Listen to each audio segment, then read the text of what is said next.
That would be massive, because I do agree with that when people are saying actually we've got to stop thinking about fourth and what have you. Let's see if we can get to third, and because that cluster there, that is getting tight, isn't it? You know, this Villa, Chelsea, United, Liverpool, that is getting tight. Then the rest are starting to kind of fall away a little bit. So it's really this probably looks like this is going to be your top 6. But in what order, we just don't know right now. Even the top 2, we don't know at the moment. But this cluster here, Villa, Chelsea, United, Liverpool, these guys are going to start to swap, aren't they? We're going to be swapping. We're going to be moving around all over the place. My hope is that we can just keep enough positive performances and results together that we kind of just sort of rise above it and we kind of separate ourselves from it. Not so much that, you know, we're trying to go after City or Arsenal. That might be a bit out of our reach. But if we can just really solidify third and then let Villa, Chelsea and Liverpool scrap it out for the rest of the season, that would be, I think that's what we've got to be looking to do, if we can. But as Flex mentioned this morning, and it is very, very true, there will be slip-ups, there will be drop points, there will be moments where, you know, we think that the season's gone and it's going to be a disaster and it's over and all that stuff. But teams will continue to drop points. Teams will continue to drop points. Teams will continue to lose games or draw games that you don't expect them to, and teams will win games that you don't expect them to. Just look at us going into those games against City and Arsenal. People weren't saying, oh, Man United, there'll be back-to-back wins, and we did. And then we draw with the team that's in the relegation zone. That's football, isn't it? That's how it goes. So, yes, but hopefully we can bounce back. Hopefully we can continue to be the form team in the Premier League in 2026, because that's true, we are. We are the team with the best form in 2026. And hopefully we can carry that on this evening. Kickoff is in just about, what's that? Just under 45 minutes time. It's an 8 p.m. kickoff at the Hill Dickinson Stadium this evening. Of course, as I mentioned, Manchester United's first trip to the stadium. And it's not like Everton have been really, really strong. It's not like they've been very, very strong at home. They've had a bit of a mixed bag so far this season. As is sometimes the case, when clubs move to new stadiums, it can take a while for that team to settle in, to feel at home. That's kind of always roll my eyes or chuckle whenever the big pushback to moving to a new stadium is there's no history there. Well, obviously, it's new. That's kind of how new things work. History is the past. If something has been around for a really long time, naturally it will have a lot of history. If moving into a new place, there's not that much history because it's new. I mean, it's one of the craziest arguments against a new build of a new stadium. But over time, you make new memories, don't you? You make new memories, you have new moments, new results. I think it's crazy. I mean, how long's the Emirates been around for now? Remember moving there like 2006? It's like 20 years or something. For Arsenal, I mean, that feels like home for them. The Spurs Stadium, how long has that been around for now? That was like 2018, something, wasn't it? So it just takes time. But you don't have that kind of intense atmosphere that maybe you had at Goodison. I think is the pitch bigger? Is the pitch bigger at the Hill Dickinson, or am I just sort of making that up? Is the pitch bigger at I am ready to put on a show. Stadium than Goodison? So it feels like it. Yes, the pitch is 5 meters longer than Goodison Park. So there you go. There you go. I don't know how true that is. Field size 105 by 68 meters, apparently. Are some bigger than others? Keep up the momentum. Yes, there you go. Some are smaller and bigger than others. Yes. 15 teams in the Premier League actually have the same dimensions of 105 by 68 meters, but some teams do things a little bit differently. Nottingham Forest have the biggest field in the league, 105 by 71 meters, while Chelsea are smaller than the norm at 103 by 67. So there you go. So yes, I think it's a bit wider. So Maybe that's a good thing. Maybe that's a good thing for us today, right? That's when you know you're clutching at straws. What's the size of the pitch like? It's the same for both teams, isn't it? But every little advantage, marginal gains, even though I hate hearing that phrase as well. I do indeed. I was just seeing these. They're doing a goalkeeper comparison between Donnarumma and David Raya. Edwin van der Sar is doing it at the moment, I think. Donnarumma is a good goalkeeper. He's a very good goalkeeper. I am a Donnarumma fan. Although I'm a Senna Lommans fan. I am. Despite recent allegations, and despite recent gaslighting, despite recent slander by Fleck, I am a Senna Lommans fan. He's been disgraced trying to slander me like that. We're less than 100 likes to go until 500, by the way. So if you haven't already hit the like button, it was quite an interesting stat I just saw on the screen. There you go. Manchester United substitutes have already scored more goals under Michael Carrick than during the entirety of Ruben Amorim's time in the Premier League. That is a wild stat. That is. Let me get that up on the screen for you guys. Let me get this up on the screen here. That is a pretty remarkable statistic, that one. There you go. Manchester United substitutes have already scored more goals under Michael Carrick than during the entirety of Ruben Amorim's time in the Premier League. And look, you can, if you want, you can take stuff from that.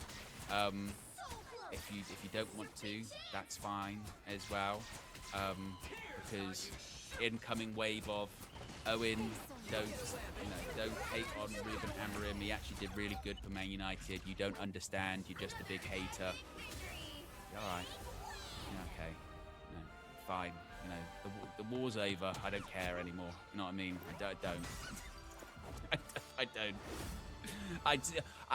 I will always find it baffling that there is a sort of subsection of it's getting smaller every week, but they are still there. This sort of small subsection of fans that for some reason are kind of waiting for United to lose to be vindicated about a coach that isn't the Man United coach anymore and had one of the worst records ever at United. Okay, but I would rather we win. I didn't care if we won with Ruben Amorim or we win with Michael Carrick. Yeah, then this okay, cool, no problem. For instance, here, you know, if you don't care anymore, then you won't be bothered about putting the post-stat shit. Again, it's seem a little bit rattled there. You'll need a top-notch team to win this one. It's always interesting with that because I wasn't talking about anyone specifically. I talked about a group of people, and clearly you know who you are. clearly, you know who you are. But I mean, it's evidence. It's clearly. I mean, the numbers speak for themselves already. You know, the decision for Ruben Amorim to go has benefited Manchester United, right? It's just, it's crazy, you know. Yeah, and again, Pauline, talking about a group of people. For some reason, you seem very upset about that as well. It's just, it's genuinely too easy with the sort of, again, the subculture of the salty Amorim fan. All you have to do is sort of lightly tap that beehive, and they'll come out. They'll come out straight away. I don't know why they're still stuck in that mindset, but it's fine. You know what I mean? Ruben was great. It was great. This is actually all him. Yeah. I don't. That, to be honest, that the backing of Ruben still. I can't. It's been a learning lesson in that. I guess some will just they'll never learn. You know what I mean? Never learn. Never learn. It's very, very odd. Very, very, very strange. And so strange that even when you draw, you don't lose. They try and say that they were right then, even though we didn't lose, which is what we were doing under Ruben Amorim. A lot. A lot. Yeah. What are you aiming at? There you go. Again, look at that. Look at that. It's amazing. No one is rattled. Just fed up with your BS take. Every time I come on here, seldomly, you're saying one thing about Ruben. Hey. It's too easy. I'm telling you, it is too easy. It's too easy. It's too easy. It's just too easy. You just can't help yourselves, guys. You can't. You just can't. You can't help yourselves. It's too easy. It's too easy. I mentioned in 1 hour, 24 minutes, I mentioned Ruben Amorim once, and that comes into, just don't talk about Ruben, all right? Don't put the stats on the screen. He was great, okay? He was really, really good. Really good. And move on. Don't talk about him. I've only just spoken about him. You know what I mean? It's just, all right. It's okay. No problem. And actually, it's true. Realistic Red. It's not even hard. You know what I mean? It's not even difficult. It's honestly, it's not even tough. That's all you have to do. All you have to bring him up. And the only reason I brought him up is because I saw the stat on the screen. Why? Because that's an interesting stat. You know what I mean? Do you know? Actually, no bullshit here. Do you know how crazy that is? That is the first time, I think I might have even mentioned his name, he who cannot be spoken about, this evening. Just put that stat up there because Sky did it, and it's move on. Don't talk about that. He's gone. All right, you know. And I will not talk about him again until we lose tonight. Then I will come back and then say to everyone, Ruben was not the problem. How's your four at the back and Kobe Mainu going? You know, it's in my drafts, ready. I've made my share It's ready. Of mistakes. It's in my drafts. Kobe, back four. Where's your vibes now? Okay. You know, three at the back. That was what it should be. Come on. You know, I like winning once a month. It's fine. Imagine if he was still in charge now. Actually, we've gone 2 weeks. You know what I mean? We definitely would have got. We might not even won this month. That's what it would have been. Good grief. Good grief. Yes. Right, let's move to this screen here. And I will bring in Fleck Fleckington. Fleck, you're here. You're live. You're on your own channel, United View. Yes. What do you make of the team moves? I was just having a bit of fun with some Ruben Amorim fans. But I'll behave now. Well, what's this got to do with Ruben Amorim? Why is Ruben Amorim brought up? Well, I mentioned his name once because Sky did a stat about how Carrick's subs, they've already scored more than Ruben subs, right? Right. Which is just a stat. You know what I mean? It's just a stat. It's just a stat. And you don't even mention anyone individually. You just say, you know, there are still the Ruben Amorim backers out there. They're not as many as they used to be, but they're still out there, sort of waiting for United to lose to sort of go, I told you so, basically. Never mentioned them. Never mentioned them. Just said they're out there. And immediately they show their heads. They immediately come out of the woodwork. It's too easy. It's just too easy. Guys, it's not time for point scoring. You just want to win a game. You know, the last guy's gone now. We don't need to talk about that. You know, it's not relevant. Yeah. You know, don't talk about him. Don't talk about him. And actually, I tell you what, this sums it up as well. You came up with a challenge for me the other day, Flex. You said, I'm tired of you giving yourself the best song. I don't like it. And you said you wanted to have a good song, a better song. You said, this is what I want it to be. This is what I want it to be about. I've gone into the studio. I've had a go. Gone into the lab. Yeah. I think this is a better song for you. Okay. Yeah. You know, and I think I've delivered what you've asked of me. I know okay? you're gonna. It's gonna. No. I know what you're like. I think it's good. I think it's good. Right, here we go. Yeah.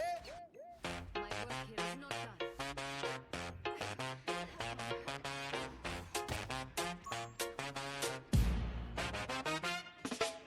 Flex says he's not a flip-flop, no. He stands tall when the winds blow. New evidence lights his way. Accountability every day. Honestly, guys, his soul so bright.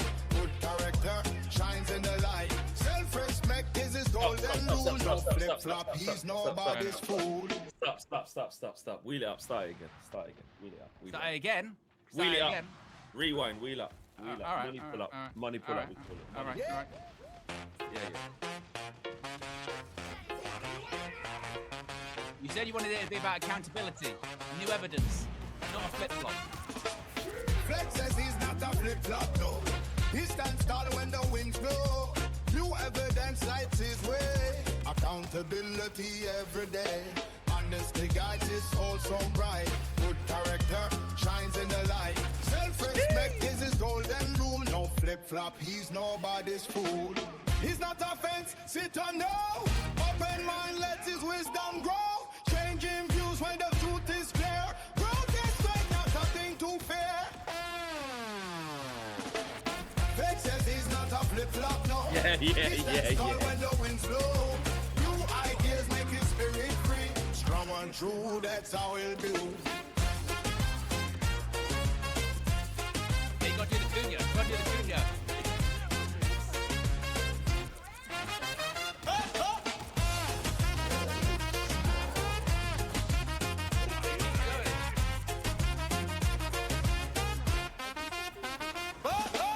Flex says he's not a flip-flop, no.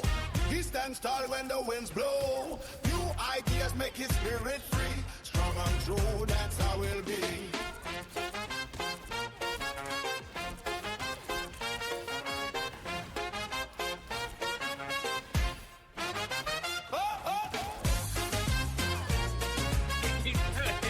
Hang on. Back up.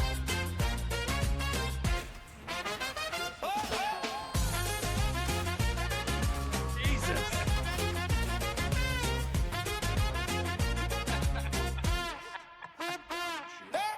Flex says he's not a flip-flop, no. He stands tall when the winds blow. New ideas make his spirit free. Strong and true, that's how we'll be.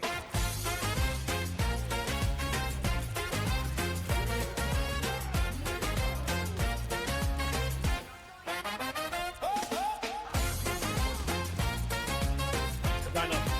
Absolute bang up. It's like a whole 4-minute song.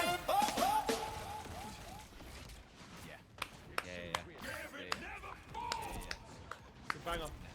Yeah. Right, that's what I mean. That's what you asked for. That's what you asked Banger. for.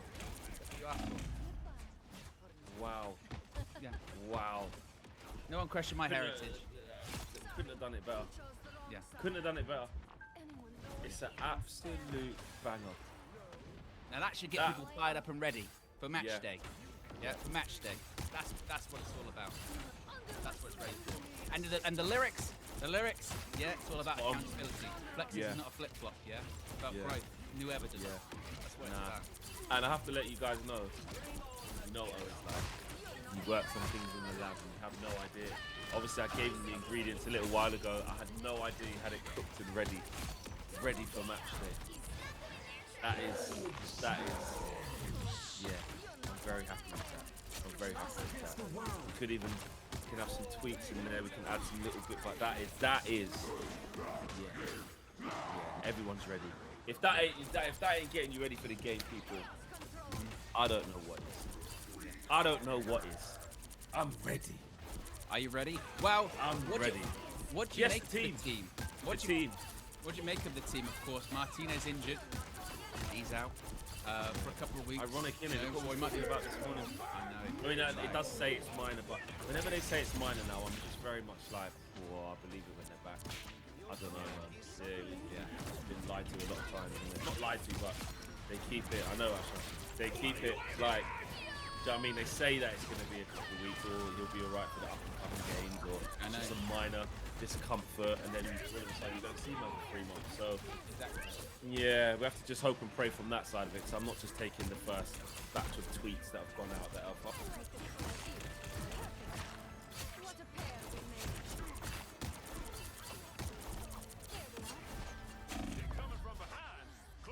oh, he'd be fine. Nah, I'm not believing that. Yeah. So hopefully that's not too long. But it is interesting that Yoro comes in. Yeah. Not interesting because obviously he came on the last game. He's come on a couple of times under Carrot because obviously Heaven hasn't played under Carrot, has he? So No. it's not surprising in that sense. But a good opportunity